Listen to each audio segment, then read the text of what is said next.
های گایز، چطوری بچه‌ها؟ خوبین؟ امروز گفتم که بیام یه ولاگ بگیرم. کلی کار دارم و گفتم که بیام از کارهایی که دارم براتون ولاگ بگیرم. لایک و کامنت و سابسکرایب هم یادتون نره.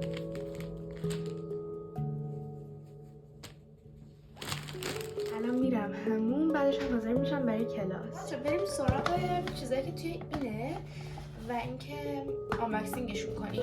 اولین چیزی که هست این دوتا لاکه. بعد و اینطوری ازش استفاده میکنیم. بعدی اینه.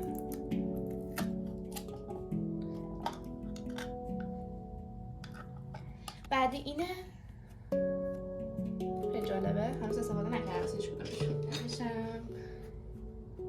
این از این کشمای گوگلیه، من که اینترنتی است. اینه بچه‌ها، من اینو خیلی دوست دارم، خیلی خوشگله.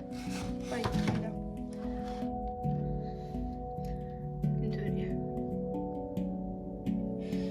بچه‌ها من کلا دوست دارم که واسه اتاق خوابم همه چیز کلاسیک باشه. همونجور که می‌بینید آواژم کلاسیکه، تخت کلاسیکه.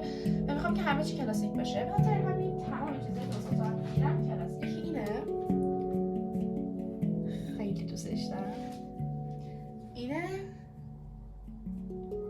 قیمت داره.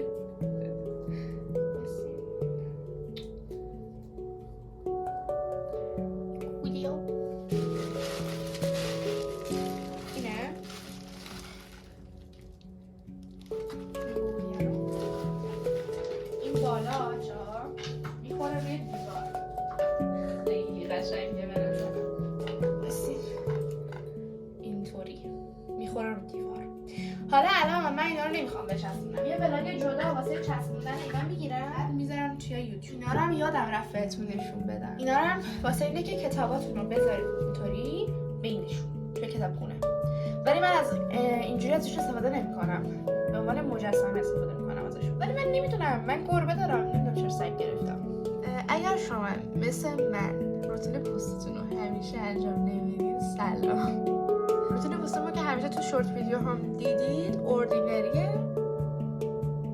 به پوستم میزنم که رو صورتم جوش نزنه، چون اگه دقت کنید صورتم پر از جوشه. مرطوب کننده کلینیک استفاده میکنیم. خب بعد روش اوردینری رو میزنیم.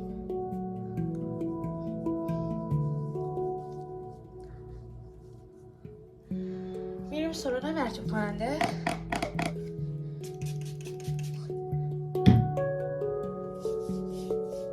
اینو من برم موهامو خشک کنم و بیام.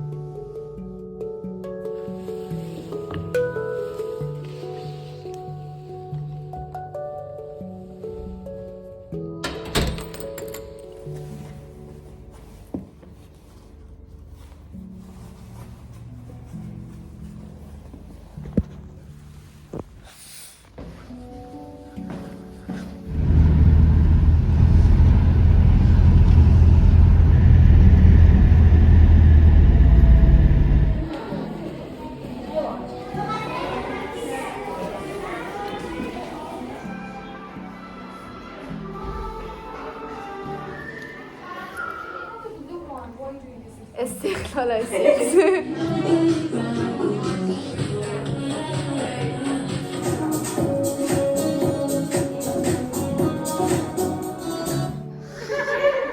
مامان بزرگم از کلاس زبان اومدم. اینجا آقا پوکو رو داریم که خیلی خوابش میاد.